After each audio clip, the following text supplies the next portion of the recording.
రాధేశ్యామందరికి ఈరోజు ముచ్చట ఏంటంటే ఇక్కడ కనబడుతున్న రైతుని చూరుర్రి. ఇక రైతు అయితే మస్తు హ్యాపీగా ఉన్నాడు. ఎందుకు అనుకుంటున్నారు? పంట చేతికి వచ్చిందని చెప్పేసి చిన్న పిల్లగాళ్ళకు మనం చాక్లెట్ ఇస్తే ఎట్లా గెంతులేస్తారో సో అలా చిన్న పిల్ల మనస్తత్వం లాగా చాలా బాగా హ్యాపీగా ఉండి అలా గెంతులేస్తున్నాడు.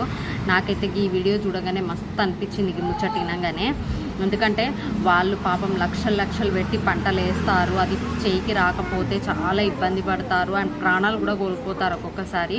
కానీ ఈ రైతుకైతే పంట చేతికి వచ్చిందని చెప్పేసి అయితే గెంతులు అయితే వేస్తున్నాడు. నాకు ఈ ముచ్చట వినగానే మస్తు అనిపించింది అండ్ చాలా హ్యాపీగా కూడా ఉంది.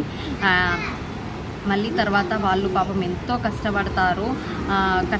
కష్టపడి అంతా మన కోసమే కదా కష్టపడతారు. వాళ్ళ కష్టపడుతుంటే మనం ఇక్కడ అన్నం వాల్యూ తెలియకుండా కొంచెం ఎందుకు కానీ విడిచిపెడతాం అందరము. సో అలా అస్సలు చేయకండి ప్లీజ్. వాళ్ళకే తెలుస్తుంది కష్టం విలువ, చేసేవాడికి తెలుస్తుంది కదా కష్టం విలువ అన్నది. మనం ఆ రైతు లాగా చేయలేం కాబట్టి మనకు ఆ కష్టం తెలియదు. ఒక్క మెతుకు వెనుక వాళ్ళు ఎంత కష్టపడతారో ఆ రైతు దగ్గరికి వెళ్తే చెప్తారు మీకు. సో దీని మీద మీ ఒపీనియన్ ఏంటో ఖచ్చితంగా కమెంట్ చేయండి, లైక్ చేయండి, అలాగే మన ఛానల్ని అయితే సబ్స్క్రైబ్ చేయండి.